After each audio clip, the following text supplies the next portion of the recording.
네, 여러분 반갑습니다. 열정의 훈쌤입니다. 자, 우리가 시험 끝나고 드디어 첫 번째 수업 시간입니다. 이은주 선생님과 협의 결과 이제 선생님은 여러분과 교과서 그리고 프로젝트 531에 관련된 수업을 해주기로 했고, 그렇기 때문에 내용의 전반적인 부분을 해줄 것입니다. 이은주 선생님은 이제 확률과 통계 N제에 있는 문제들을 풀이해 주실 것입니다. 그래서 아마 쌤이 진도를 나가고 나서 윤주 쌤께서 이제 풀이를 해주실 것 같아요. 자, 그러면 뭐 간단하게 상황을 한번 보죠. 선생님이 이제 한 11차시 정도 생각을 하고 있습니다. 쌤이 이제 진도를 이렇게 진도표를 짜서 한번 확인해 보니까 우리 이과반 여러분은 이제 최종 한 12차시 정도 나올 것 같아요. 네, 중간에 예측 불허의 상황이 나올 수 있으니까 마지막 한 차시는 자습을 준다고 생각을 하더라도 이제 11차시 정도 계획을 하고 있습니다. 자, 그래서 오늘은 어떤 수업을 해볼 거냐면 확률과 통계의 역사와 성격, 그리고 가능하다면 확률 변수에 대한 내용도 조금 나갈 수 있으면 나가도록 하겠습니다. 자, 그럼 여러분 준비됐습니까? 네, 같이 한번 시작해 볼게요. 자, 먼저 확률과 통계의 역사를 한번 살펴볼 건데, 이 역사적 발달 과정을 보면 이 확률과 통계의 성격이 잘 이해가 될 겁니다. 쌤과 함께 보도록 할까요? 특징적인 게 뭐냐면요, 발달 시기가 굉장히 늦습니다. 15세기죠. 우리 뭐 기하 같은 경우나 함수 같은 경우, 함수는 고대 저기 토지 측량하고 천체 측정하면서 이제 삼각함수 발전시켰잖아요. 적분도 거기서 태동이 됐었고, 또 뭐 고대 막 피타고라스 정리 이런 것도 기하의 시초가 된 거는 다 기원전에서 시작이 됐었는데, 굉장히 재밌게도 확률과 통계는 본격적으로 이제 이론적인 정립이 됐던 게 15세기입니다. 왜냐면 그 전까지는 뭔가 확률과 통계에 대한 주제들이 수학적인 담화의 주제로 인정을 받지 못했어요. 재밌는 사실은 역시 시작 자체도 수학적인 시작은 아니었어요. 어떤 시작이었냐면 파초리 뭐 여러 가지 이름 불리는데, 득점 문제를 통해서 확률을 처음 도입했는데, 이 득점 문제는 예를 들어서 이런 거예요. 4대 3의 상황이 있고 5점이 내야지 이기는 내기가 있다. 근데 4대 3에서 멈췄다. 그러면 돈은 상금은 어떻게 분배해야 될까? 이런 주제들로 시작이 됐던 거예요. 그래서 이제 본격적인 담화가 17세기부터 일어나기 시작합니다. 파스칼과 페르마 많이 들어봤죠? 얘네들이 동시대의 수학자인데, 이제 같이 이런 일상에서의 뭐 소소한 문제들 있잖아요. 주사위 놀이라던가 카드 놀이 또는 이런 득점 상황과 같이 그런 상황에서 확률적인 계산을 하게 되고, 거기에 대한 서신 교환을 통해서 이제 발달이 시작이 됩니다. 자, 19세기에 들어서는 이제 라플라스라는 사람이 있는데, 1800년대에 처음으로 이제 확률론의 체계를 확립했죠. 그러니까 우리가 흔히 알고 있는 PA, PB 뭐 이렇게 집합을 통해서 확률을 체계를 만들고 덧셈 정리 이런 것을 만들고 이렇게 시작한 지가 굉장히 얼마 안 됐다는 거예요. 특히 집합적 공리를 이용을 하기 시작한 것은 20세기입니다. 20세기. 집합론 자체도 굉장히 최근의 학문이기 때문에. 그래서 이때부터 이제 확률의 공리적 정의, 이 공리적 정의를 하면 집합을 통해 체계적으로 확률을 정의를 하고, 그 다음에 통계 역시 이런 집합을 통해서 공리적으로 정리를 하기 시작됐던 거예요. 그래서 이 확률의 발달은 진짜 20세기부터 시작했다고 생각하고 하면 됩니다. 특히 통계 같은 경우는 21세기에서 이제 우리가 빛을 보고 있는 학문 중에 하나인데요. 이제 통계학 자체도 수학에서 이제 분리가 돼서 새로운 학문으로 정립이 되었고, 실제로 수학과의 성격도 매우 다릅니다. 하지만 이제 우리 교육과정 내에서는 이 통계라는 학문 자체를 수학적인 요소를 포함을 시켜서 여러분에게 가르치고 있는 거예요. 그래서 통계 주체적인 담화는 이런 거야. 우리가 실제 생활에서 일어나는 뭐 주식이라던가 또는 강수량 또는 천재지변 같은 거 있잖아요. 천재지변 같은 거. 그런 것들을 예측하고 그리고 판단하기 위한 근거로서 통계를 사용하고 있는 거야. 뭐 엄청 많죠. 그 외에도 통계를 낼 수 있는 게 뭐 질병에 관련된 통계라던가 우리가 뭐 코로나 관련된 것도 뭐 통계로 낼 수 있고요. 그런 것들을 통계를 낸 후 우리의 판단의 근거로 삼는다는 거예요. 그게 바로 통계의 가장 기본적인 성격이 되겠습니다. 네, 그래서 거두절미하고 다른 학문과의 차이점과 공통점을 한번 비교를 해 볼게요. 자, 수학적 학문에는 크게 세 가지로 생각할 수 있겠는데 기하와 대수 그리고 해석입니다. 그리고 현대에 들어서 확률과 통계가 추가되었죠. 자, 성격을 한번 파악해 보면 다음 같습니다. 기하는 우리가 잘 알다시피 도형이고요. 대수는 방정식에 관련된 문제들입니다. 해석학은 함수에 관련된 수학적인 학문이 되겠는데요. 이것들의 공통점은 완전하고 유일한 답을 요구를 합니다. 그 과정 자체는 굉장히 객관적이고 분석적으로 여러 가지 방법을 사용할 수 있겠지만 그 답은 뭔가 완전한 하나의 답으로 기결이 되죠.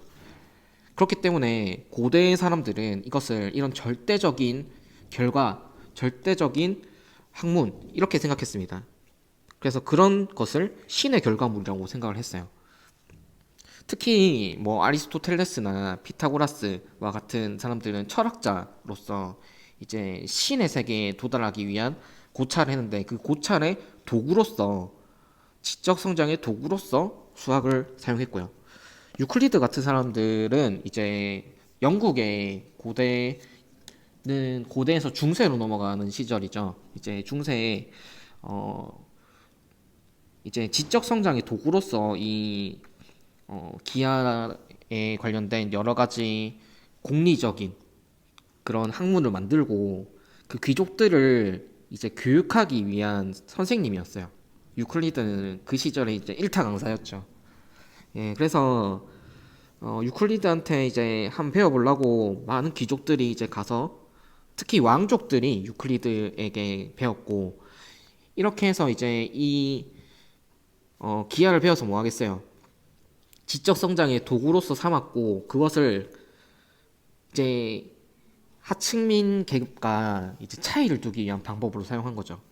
그래서 계급 유지의 수단으로서도 이용이 되었습니다. 아, 그러면 확률과 통계는 무엇이 다른가 한번 보죠. 자, 확률과 통계는 먼저 불완전하고 다양한 답이 나옵니다. 그리고 신념에 비추어서 주관적으로 분석하는 결과. 그래서 주관적이고 우연성을 띠고 있습니다. 그러니까 어떤 확률적인 판단을 하기 위해서 수학적으로 확률을 구하더라도 예를 들어서 주사위 1의 눈이 나올 확률이 6분의 1이잖아요. 그렇지만 실제 상황에서 6번 뜯었을 때 1이 나오지 않을 수도 있겠죠. 그러면 통계적으로 보면 그거는 0%잖아요. 그렇기 때문에 신념에 비추어서 뭐 6분의 1이라고 하더라도 이제 두 번 연속 2가 나오는 것을 베팅을 할 수도 있는 거죠. 그렇기 때문에 이런 주관적이고 우연적인 상황에 조금 의지를 하게 됩니다. 그리고 불안정성을 추구하고 신적 결과에 반대가 된다고 했는데 그러니까 이제 수학이라는 개념은 절대적인 신의 결과물이었는데 이제 약간 이렇게 우연에 대해서 추구를 하게 되고 이제 도박에서의 뭐 확률을 점치다 보니까 여기서 이제 종교의 탄압 그리고 왕권의 탄압이 있었습니다. 그렇기 때문에 이런 유의적인 성격에서 왕권 탄압도 있었고요.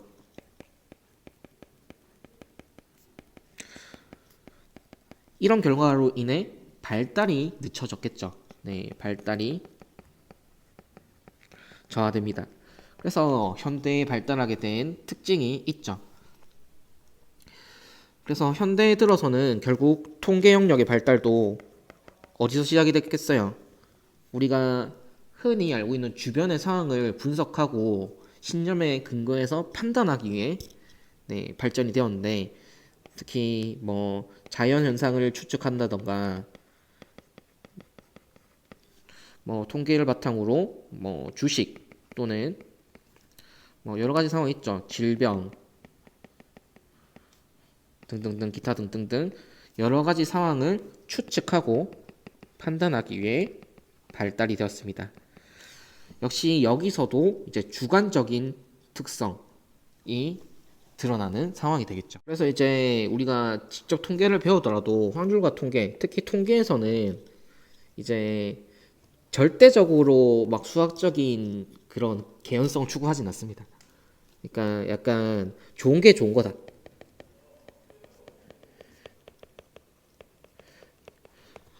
뭐 예를 들어 이런 거죠. 100명 중에 뭐 판단을 하거나 101명 중에 판단을 하거나 이제 거기서 거기다. 약간 이런 느낌.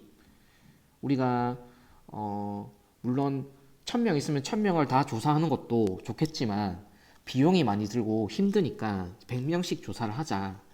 그래서 100명씩 여러 번 조사를 하자. 10,000명, 뭐 10,000,000명 이렇게 넘어가면 우리가 다 조사하기 힘드니까 100명씩 100번 조사하는 게 훨씬 이득이다. 뭐 이런 식으로 좋은 게 좋은 거다.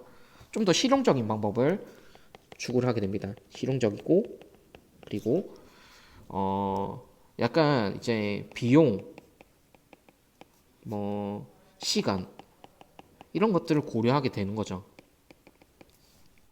네, 그러면 이런 확률과 통계의 발달과 성격이 잘 반영이 되어 있는 예를 하나만 보고 이제 통계로 들어가도록 합시다. 자, 한번 보면 이런 문제가 있어요. 자, 두 사람이 돈을 걸고 게임을 합니다. 먼저 5점을 얻는 사람이 돈을 모두 가집니다. 그런데 4대3의 득점 상황에서 게임이 파토가 났어요. 돈을 어떻게 나눠야 될까? 이런 담화에서 시작을 했습니다. 확률과 통계는. 여러분의 생각은 어떤가요? 이런 상황에 대해서 많은 수학자들이 이제 서신교환을 통해서 자기 의견을 피력을 했는데요. 한번 볼까요? 파치올리 뭐 이렇게 불리는데 얘의 주장은 이렇습니다. 4대3에서 뭉쳤으니까 비율에 따라서 4대3으로 분배해라. 이렇게 주장을 한 거죠. 그런데 이 주장에 대해서 비판이 나오죠. 뭐 이 수학자가 단순하게 뭐 이런 말을 하냐 이러면서 카르다노가 또 비판을 했습니다. 이게 너무 단순하지 않냐? 게임에서 더 얻어야 되는 점수를 고려해야 되지 않겠느냐 이렇게 얘기를 했습니다. 그래서 일반적으로 이겨야 할 게임 수가 A 대 B면 이제 B의 B 플러스 1 대 A 대 A 플러스 1로 분배를 하자. 그러니까 우리가 4대 3에서 뭉쳤고 5점을 획득하는 경기였죠. 그러면 이 문제에서 각각 이겨야 되는 경기 수는 A가 1, B가 2가 되죠. 그러면 2 대 2 플러스 1 대 1 대 1 플러스 1, 즉 3 대 1로 상금을 분배하는 게 합리적일 것이다. 이렇게 얘기를 하죠. 이것도 뭐 일리가 있긴 있죠. 이제 더 얻어야 되는 점수가 중요할 수도 있으니까. 그렇지만 역시 이런 것도 여러분 어때요? 한번 보면 뭐 완전한 답이라고는 볼 수 없어요. 충분히 비판점을 찾을 수 있습니다. 어때요? 다른 사람의 비판을 한번 볼까요? 타르탈리아는 사람이 비판을 했는데 파키올리의 해석도 조금 잘못된 게 아닌 것인가. 이제 이것은 수학적으로 해결할 수 없는 판단상의 문제다. 하지만 대안을 한번 생각을 해보면 S를 얻어야 하는 게임에서 S1 대 S2 상태에서 게임이 중단되었을 때 돈은 S1 플러스 S2 마이너스 S2 대 S 플러스 S2 마이너스 S1 네, 복잡하죠? 네, 상을 한번 보죠. 그러니까 5점을 얻어야 되고 4대 3에서 중단되었으므로 이제 5점을 얻어야 되죠. 그러면 S는 5가 되는 거예요. 그리고 4대 3에서 멈췄으니까 이렇게 되는 거죠. 5 플러스 3 빼기 3 대 5 플러스 3 빼기 4 요거로 분배를 해야 된다. 즉 3대 2로 분배를 하는 게 맞다. 이렇게 이제 대안을 제시했습니다. 네, 여러 가지 해결책이 나오고 있죠. 그렇지만 3대 2로 분배를 하자. 4대 3으로 분배하자. 3대 1로 분배하자. 굉장히 의견이 분분하잖아요. 그래서 파스칼과 이제 페르마가 어느 정도 합의를 했습니다. 얘네들이 합의를 한 결과는 이게 또 서신교환을 통해서 봤는데 이제 4점 득점 값, 3점 득점 을로 하면 계속 진행했을 때 경우의 수를 따져봤던 거예요. 을승 을승, 을패 을승 을패, 을패 을승, 을패 을패 뭐 이렇게 네 가지 경우로 볼 수 있잖아요. 그런데 이 경우에 을이 이길 수 있는 경우는 을이 두 번 이기는 경우밖에 없다. 나머지 세 개의 경우는 갑이 이기기 때문에 3대 1로 나눠야 된다. 뭐 여러 가지 뭐 가능성이 있겠지만 뭐 요런 합의도 있었어요. 그렇지만 이것도 역시 비판점이 있죠. 여러분은 어떤 수학자가 맞다고 생각이 듭니까? 파스칼과 페르만의 견해도 비판할 수 있겠죠. 또는 자신만의 새로운 견해도 만들어낼 수 있겠죠. 선생님이 이 파스칼과 페르만의 견해를 한번 비판해 볼게요. 파스칼과 페르만은 일단 이기는 경우의 수를 고려를 했잖아요. 그런데 상황은 이거였어요. 4대 3이고 갑이 4였죠. 근데 갑이 연속 두 번 이기는 거는 불가능하죠. 한 번만 이겨도 게임이 끝나기 때문에. 그러면 앞에서 경우의 수를 네 가지로 나눴는데 사실상 을패의 경우는 있을 수 없는 경우가 되는 거죠. 그러면 상황이 조금 달라질 것이다. 자, 그래서 또 다른 또 문제점은 예를 들어서 1000점을 획득하는 상황을 한번 보죠. 근데 999대 998로 이제 게임이 중단됐어요. 근데 이걸 3대 1로 나누는 게 적합한가? 3대 1로 나누면 998이 조금 억울하지 않겠습니까? 거기서 거기 아니에요, 이거는 거의 맞죠? 약간 억울할 수도 있을 것이다. 그렇지만 3대 1로 나눈 것이 적절하다고 또 판단할 수도 있겠죠. 여러분, 확률과 통계 성격을 좀 아시겠습니까? 약간 애매모호한 상황에서 선택을 하기 위한 판단의 근거로서 확률과 통계를 사용한다는 거예요. 이런 식으로요. 그리고 그 상황에서 여러 가지 맹점도 역시 존재를 한다는 거죠. 자, 이제 드디어 교과서를 한번 보게 되겠습니다. 이제 3단원 통계 단원인데요. 확률 분포와 통계적 추정이라는 중단원이 크게 두 가지가 있습니다. 우리는 이제 이 확률 분포를 알기 위해서 확률 변수라는 단어를 알아야 되고 그 분포가 무엇인가, 무엇을 분포로 하는가를 살펴보겠습니다. 그래서 먼저 생각 열기를 보면서 이야기를 한번 해보죠. 한번 읽어보죠. 한 개의 동전을 두 번든지 시행을 합니다. 동전의 앞면을 H, 뒷면을 T라 하자. 표공간 S를 구해보자. 그리고 표공간의 각 근원 사건에 대해서 앞면이 나오는 횟수를 X를 할 때 X가 가질 수 있는 값을 모두 구해보자. 자, 보면 표본공간은 우리가 앞에 확률을 할 때 배웠었죠. 우리는 확률 자체도 집합으로서 확률을 정의를 하고 있었습니다. 그래서 확률적인 상황을 바탕으로 통계도 역시 집합으로 정의를 해야 되겠습니다. 그래서 일단 표본공간 한번 구해보면 앞면 두 번이 HH, 뒷면, 앞면 HT, 앞면, 뒷면 TH, 뒷면, 뒷면 TT 이렇게 볼 수 있겠죠. 이거를 표본공간 S로 구할 수 있겠습니다. 근데 이 표본공간의 원소를 한번 생각을 해보면 이제 앞면이 나오는 횟수 X를 한번 생각해 보죠. 가능한 값은 앞면이 0번, 1번, 2번 나올 수 있잖아요. 두 번 던지니까. 그러면 우리 이 표본공간에 있는 원소들 HH는 앞면 두 번이니까 2에 대응할 수 있겠고요. 네, 상황을 볼 수 있겠습니까? 네, HT나 TH는 앞면이 한 번 나온 거니까 1에 대응할 수 있겠죠. 이런 식으로. TT는 앞면이 0번 나온 거니까 0에 대응할 수 있겠죠. 자, 그러면 이런 상황, 이 X라는 상황은 이제 X라는 집합을 생각했을 때 0, 1, 2 중에서 하나의 값을 가지는 함수를 하나 생각할 수 있는데 S에서 X로 가는 함수를 생각할 수 있겠죠. 그래서 생각을 해보면 우리는 굉장히 특징이 뭐냐면 요 확률적 상황이 있잖아요. 이 확률적 상황을 X라는 변수로서 정리를 한 겁니다. 그래서 이와 같이 어떤 시행에서 표본공간의 각 원소에 하나의 실수로 대응되는 함수를 확률 변수라고 하고 이 확률 변수를 x, y, z로 나타낸다. 대문자로 나타내요. 보통. 그리고 이 확률 변수가 가질 수 있는 값은 소문자로 많이 나타냅니다. 이 함수라는 개념 자체가 여러분이 잘 와닿지 않을 수 있겠어요. 근데 전체적인 상황을 이해하면 간단한 얘기가 될 겁니다. 자, 우리가 방금 한 얘기를 한번 생각해 보죠. 확률적 상황을 어떤 짓을 했냐면 적당히 표현하는 게 필요해요. 이거를 우리가 결과적인 목표는 분포를 알아보고 그것을 통해서 판단을 내리는 것이 목표입니다. 판단을 내리고 이런 추정도 해볼 수 있겠고요. 그러면 그 판단을 하기 위한 분석의 과정이 필요하겠죠. 그럼 이것을 분석하기 위해서 이 분석의 도구로서 어떤 것을 사용하냐? 우리는 항상 분석의 도구로서 무엇을 사용했냐면 함수를 사용했습니다. 그러면 이 함수로 사용하기 위해서는 우리가 잘 알고 있는 함수는 정의역이 뭐죠? 네, 실수가 정의역이 된다는 거예요. 실수 1, 2, 3, 0.1 파이 뭐 이런 것들 있잖아요.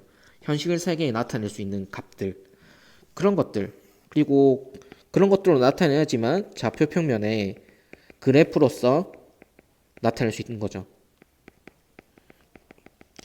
그러면 이 정의역을 실수로 표현하는 도구가 필요한데 그 도구가 바로 확률 변수 x가 되는 거예요. 봤을 때 확률 변수 x는 결과적으로는 가질 수 있는 값을 실수에 대응합니다. 굉장히 중요한 얘기입니다. 실수에 대응하기 때문에. 그러면은 이 대응하는 목적 자체가 우리가 함수로서 확률 상황을 분석하기 위해서다. 이렇게 생각하면 되겠습니다.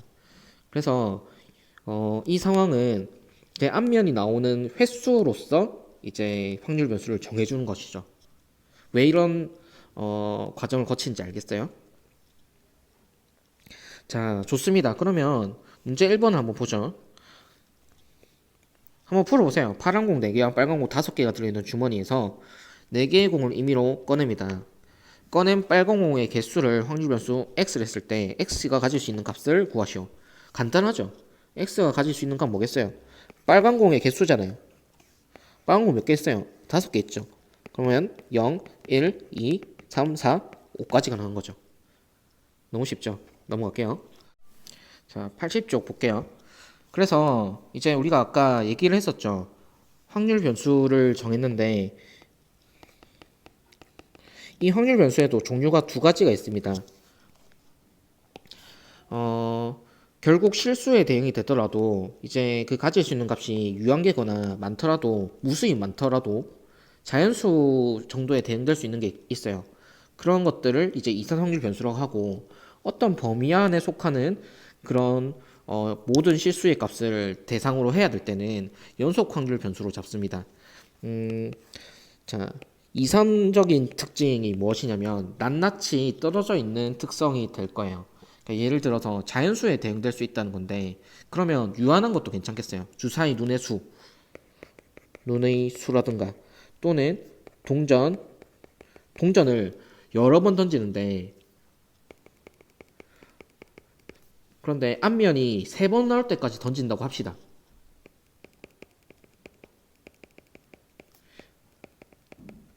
나올 때까지 던진 횟수 이렇게 생각을 해보면 사실 앞면이 진짜 안 나올 수도 있잖아요. 100번 던져서 앞면이 2번밖에 안 나올 수도 있는 거예요. 1000번, 10,000번 던져서 앞면이 딱 10,000번째, 3번째가 나올 수도 있겠죠.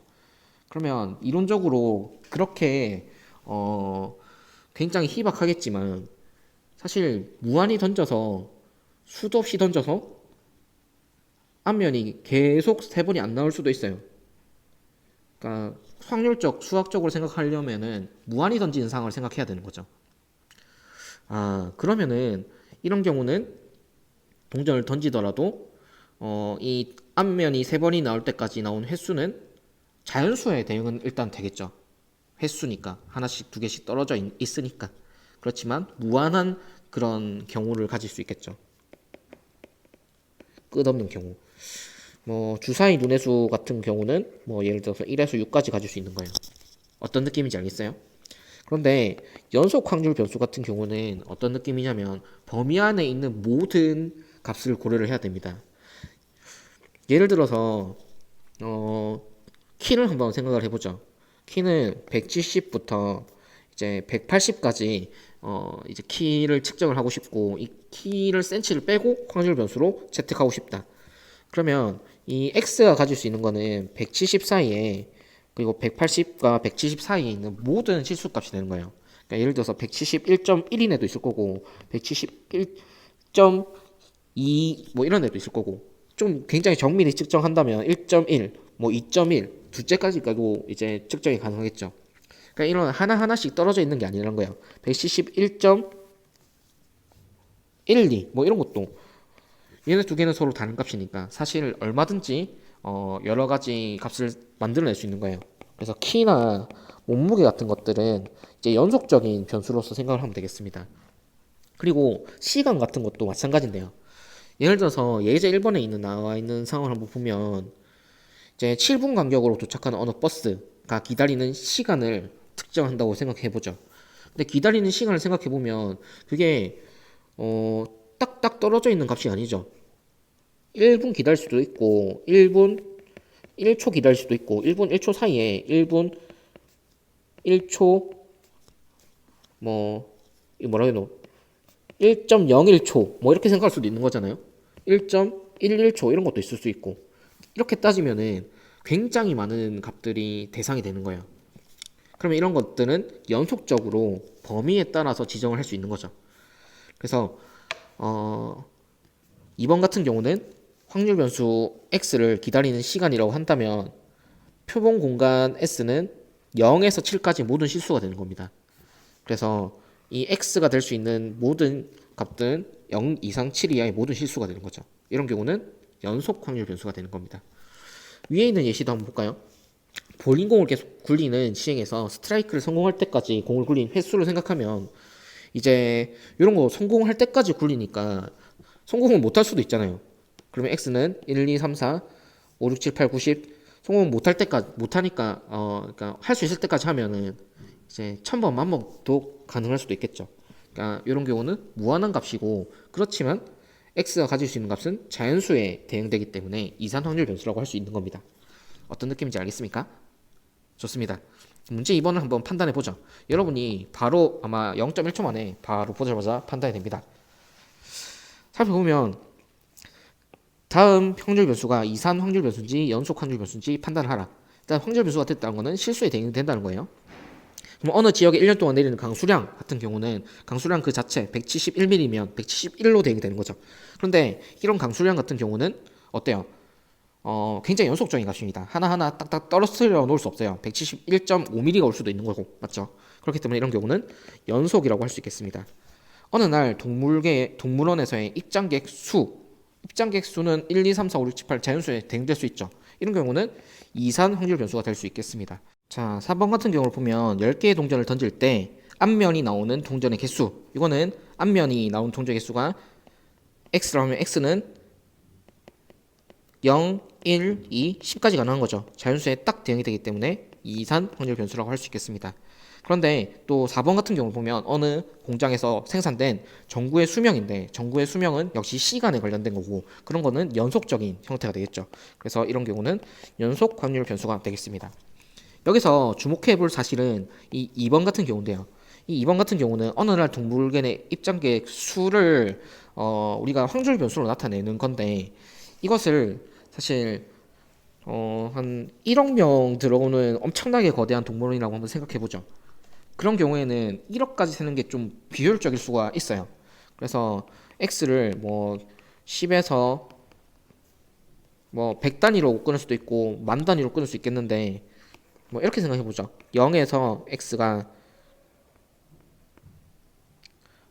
100까지 또 100에서 x가 200까지 이렇게 뭉텅이로 세고 싶다. 그럼 이런 경우는 연속적인 변수가 될 수도 있다는 거예요. 그러니까 우리가 이 변수를 인식하고 어떻게 표현하느냐는 우리의 자유니까요. 그러니까 이런 경우는 이제 논란의 여지가 있을 수도 있겠죠. 그렇지만 일단 기본적으로는 이제 이산으로 풀면 되겠습니다. 이렇게 너무 극단적인 경우로 해석하지 않는 이상은요. 자, 넘어갈게요. 자, 그러면 일단 이 단원의 이름이 확률 분포니까 이 확률 분포가 무엇인지 좀 알 필요가 있겠습니다.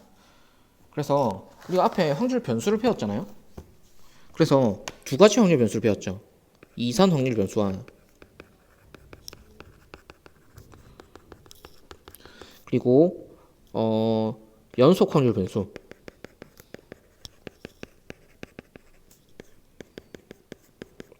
그러면 이 변수로 나타내는 목적은 뭐였어요?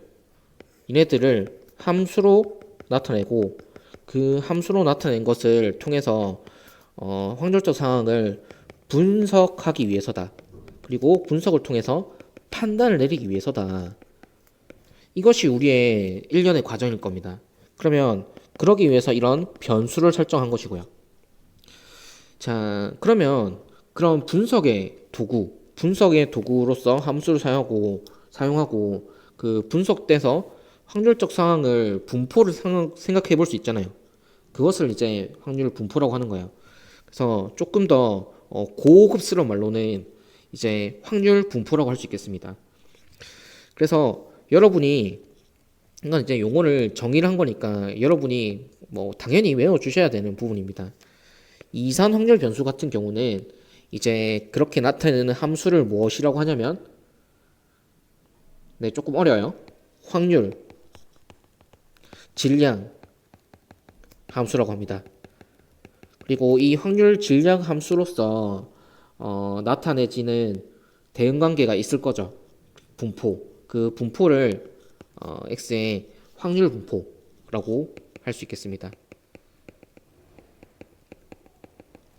물론 연속 확률 변수도 이름을 지어줄 수 있습니다.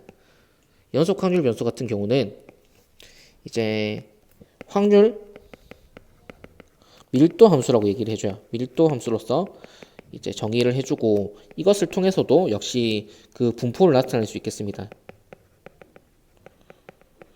그런데 이 확률 분포를 나타내는 방법은 뭐 여러 가지 방법이 있는데 크게 두 가지예요. 표로서 나타내거나 그래프로서 나타내거나. 표로서 나타내는 게 조금 적합한 거는 역시 이산 확률 변수가 되겠습니다. 하나하나 떨어져 있는 값이니까. 근데 연속적인 값의 경우에는 그래프로 나타내는 게 조금 더 용이할 수 있겠죠. 뭐 이런 식으로 이제 분류를 해서 생각하면 되겠습니다. 그러면 이 분석해서 나와 있는 그런 분포의 상황, 표나 그래프의 상황을 확률 분포라고 하는구나. 자, 이렇게 이해하면 되겠습니다. 이산 확률 변수와 확률 분포에 대한 얘기가 나온 김에 여기까지만 설명을 하겠습니다. 81쪽으로 한번 볼게요. 방금 말했듯이 이제 이산 확률 변수 x가 어떤 값 x를 가질 확률을 일단 기호로 이렇게 나타냅니다. px는 x다. 그러니까 예를 들어서 주사위를 던진다고 생각을 했을 때 주사위 한 번 던지고 x를 눈의 값이라고 하면 x가 1이 될 확률, 눈이 1이 나올 확률은 6분의 1이 되는 거죠. 간단한 얘기죠. 이렇게 표현을 한다는 거예요. 그래서 x가 가질 수 있는 모든 값을 x1부터 xn까지 뭐 끊어진다고 생각하면 거기에 대응되는 확률을 이렇게 표현을 많이 합니다. p1, p2, p3, pn. x1에 대응된 걸 p1 이렇게. 그러니까 표기는 px는 xi는 pi다. 이렇게 생각하면 되겠습니다. 그래서 이 i가 정해짐에 따라서 이제 p도 정해지는 거죠. 네, 그래서 이런 대응되는 함수를 x의 확률 질량 함수라고 한다. 함수의 특성이 잘 반영되어 있죠. 얘를 보면 이제 x 값이 정해짐에 따라서 네, 그 확률이 정해지기 때문에 그래서 이 확률 질량 함수의 대응 관계를 확률 분포라고 한다. 그러면 그 관계를 나타내는 방법은 여러 가지가 되겠죠. 이런 식으로 표를 나타낼 수도 있겠고요. 이런 식으로 그래프로 나타낼 수도 있겠죠. 그래서 전문 용어로 하자면 이제 얘를 확률 분포표, 얘를 확률 분포의 그래프 이렇게 나타낼 수 있겠죠. 그래서 이런 이산 확률 변수 같은 경우는 표로 나타내는 게 좀 용이하긴 한데 그래프로서 이렇게 막대 그래프로 나타내도 괜찮겠습니다. 뭐 예를 들자면 뭐 이런 게 있네요. 한 개의 동전을 두 번 던질 시행해서 앞면에 나오는 숫자를 x를 하면 x는 확률 변수고 x가 가질 수 있는 값은 0, 1, 2고 x는 이산 확률 변수이다. x가 가질 수 있는 확률은 x 0일 때 동전을 0번 나오는 경우는 그러니까 앞면이 0번 나오려면 뒷면 나오니까 4분의 1. 한 번 나오려면 뒷면 앞면 뒷면 전체 경우는 4니까 4분의 2, 2분의 1 이렇게 되는 거고 px가 2일 경우는 앞면 나와야 되니까 4분의 1. 그러면 이거를 표로 나타내면 이렇게 나타낼 수 있다는 거죠. 그래프로 나타낸다면 이렇게 나타낼 수 있죠. 0일 때 4분의 1, 1일 때 2분의 1, 2일 때 4분의 1. 하지만 우리는 이걸 좀 더 자주 사용하게 될 겁니다. 이산의 경우에는요. 자, 그러면 뭐 성질만 알아보고 마치도록 하겠습니다. 네, 82쪽 상단에 그 성질이 나와 있습니다. 네, 기본적으로 성질은 다음 세 가지 정도 보면 되겠는데요. 확률 변수, 이산 확률 변수 x의 확률 질량 함수를 px는 xi는 pi 이렇게 나타냅니다. 그때 여기에 대해서 이 값 pi 값은 0에서 1 사이 값이 된다. 네, 이건 당연한 얘기죠. 네, 확률의 값 자체는 0에서 1 사이니까. 그리고 이 가능한 확률들을 다 더했을 때는 1이 된다. 네, 방금 봤을 때 상황을 한번 보면요. x가 가질 수 있는 확률을 다 더해보죠. 4분의 1, 2분의 1, 4분의 1. 그런 걸 다 더했을 때 당연히 1이 나와야 되지 않겠습니까? 네, 그래서 P1, P2, P3가 1, 2, 3이 가능할 수 있는 모든 값이니까 이 값의 합은 1이 되는 거죠. 그런 것처럼 이제 이렇게 1부터 n까지 P1부터 Pn까지 합은 1이 되는 상황을 충분히 생각할 수 있겠죠. 모든 경우의 확률을 다 더하는 거니까요. 그리고 적당한 범위 내에서 확률을 생각할 수 있는데요. x1부터 x가 xj까지 확률은 그 각각의 확률을 더해주면 된다는 거예요. 단 뭐 i가 j보다는 작거나 같고 뭐 j가 될 수 있는 값은 1부터 n까지 뭐 이건 당연한 얘기인데요. 살펴보면 뭐 예를 들어서 이런 거예요. 앞에 봤던 것도 예를 또 들어보면 이제 px가 0에서 1 사이 1 확률을 구하라. 그러니까 앞면이 0번에서 1번 나올 확률을 구하라. 이거는 당연히 0번 나올 확률과 1번 나올 확률을 더하면 되겠고 이거는 4분의 1 더하기 2분의 1 4분의 3 이렇게 계산할 수 있잖아요. 이 얘기를 한 거죠. 여기서 이제 우리가 네이밍을 해주기를 이제 x0을 p0 x 뭐 1을 이제 p1 이렇게 네이밍을 해줄 수가 있긴 있는 거예요. 그러니까 상황에 따라서 네, 간단한 얘기죠. 그래서 이상률 변수 같은 경우는 범위로 나오더라도 각각의 합이 이제 합으로서 이제 그 확률을 구하면 된다. 뭐 요거까지 보도록 하겠습니다. 자, 오늘 수업은 일단 여기까지 하도록 하겠습니다. 오늘은 이제 확률과 통계의 기본적인 성격을 한번 파악해 봤고요. 그런 통계를 대하는 우리의 입장은 어떤 입장? 통계는 우리의 판단의 도구다. 그렇기 때문에 그 판단을 하는 데 있어서 최적화돼야 된다. 그렇기 때문에 비용과 시간도 고려를 해야 되고 그런 관점에서 우리의 판단을 위한 어떤 증거 자료, 객관적인 자료를 이제 구비하는 과정이다. 이렇게 이해를 하면 되겠습니다. 그래서 그것을 그런 자료를 구비하고 분석하는 그런 도구로서 확률 변수를 생각하고 그 변수를 통해서 확률 분포, 즉 표현하기 위한 함수를 설정을 하고 그리고 그 확률 분포를 나타내 보는 그런 사항을 생각해 봤습니다. 그래서 이산 확률 변수의 확률 분포의 성질까지 이제 나타내 봤는데요. 자, 다음 시간에는 여기에 이어서 이제 이산 확률 변수에 관련된 문제를 조금 풀어보고 그 다음에 연속 확률 변수의 확률 분포도 한번 알아보도록 하겠습니다. 자, 오늘 모두 수고 많았고요. 네, 다음 시간에 만나요.